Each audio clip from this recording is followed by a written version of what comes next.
American Icon, Henry Ford, The Hidden History. Written by Henry Ford. Narrated by Geoffrey Giuliano.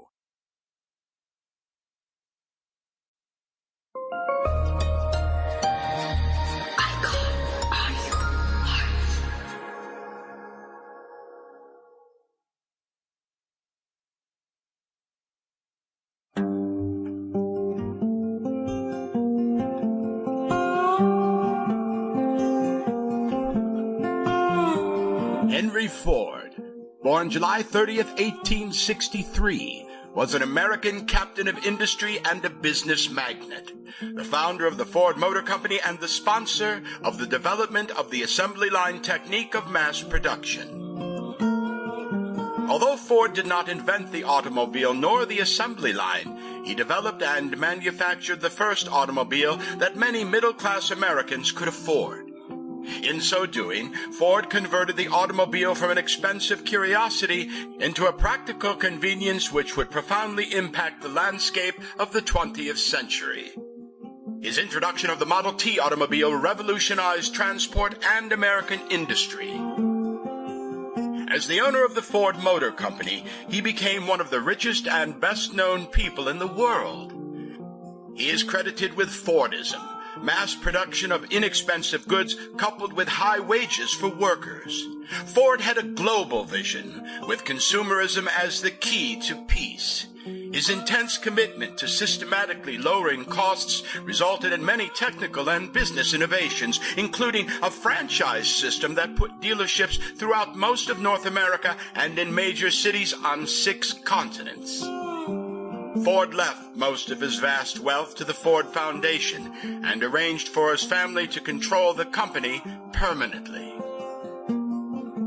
Henry Ford was also known for his pacifism during the first years of World War I and for promoting anti-Semitic content, including the Protocols of the Elders of Zion, through his newspaper, The Dearborn Independent, and the book, The International Jew, having an influence on the development of Nazism and Adolf Hitler.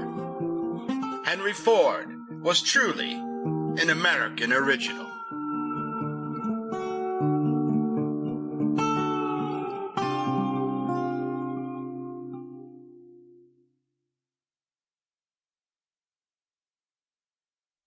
"52 years ago, July 30, 1863, a few farmers' families near Greenfield, Michigan, heard that there was another baby at the Fords, a boy. Mother and son were doing well. They were going to name the boy Henry.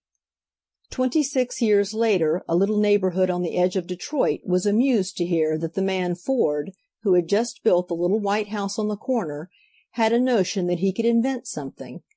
He was always puttering away in the old shed back of the house. Sometimes he worked all night there. The neighbors saw the light burning through the cracks. 12 years ago 6 men in Detroit were actually driving the Ford automobile about the streets. Ford had started a small factory with 12 mechanics and was buying material.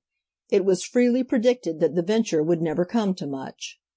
Last year, January 1914, America was startled by an announcement from the Ford factory that $10 million would be divided among the 18,000 employees as their share of the company's profits.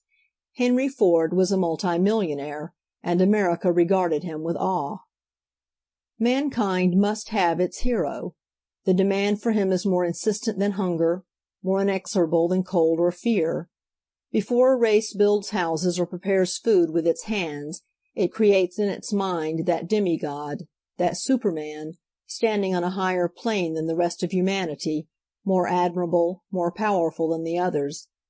We must have him as a symbol of something greater than ourselves, to keep alive in us that faith in life which is threatened by our own experience of living. He is at once our greatest solace and our worst enemy. We cling to him as a child clings to a guiding hand, unable to walk without it, and never able to walk alone until it is let go. Every advance of democracy destroys our old hero, and hastily we build up another.